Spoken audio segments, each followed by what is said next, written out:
তোমাদের সাথে একটা জিনিস শেয়ার করি যেটা আমার খুব পছন্দের। আজকে ওয়েদারটা এত সুন্দর হয়ে আছে, সেটার সঙ্গে শেয়ার না করে আমি পারলাম না।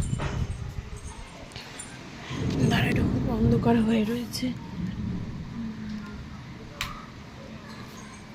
একটুখানি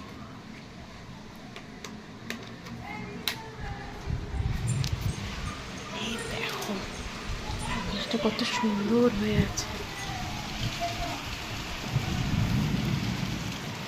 দাঁড়াও, এই জায়গাটা